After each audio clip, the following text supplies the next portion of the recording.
আমার সবটুকু বিশ্বাস যে দিয়েছে ভেঙে, তাকে কৃতজ্ঞতা জানাই।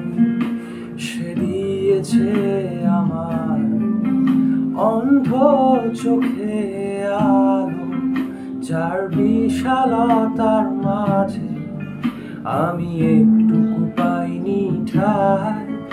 তাকে কৃতজ্ঞতা জানাই।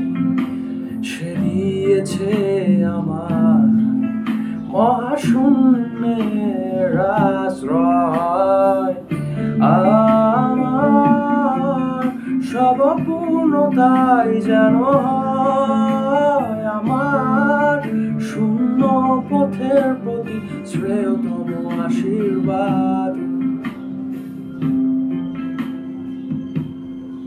যখন সর্বদারে একা থাকবো তার অপেক্ষায়, যেন আমার অভ্যর্থনা তাকে করে অনুতপ্ত, জানি তখনও সে আমার হবে না তবুও অপ্রাপ্তিটাই যেন আমায় করে পরিতৃপ্ত।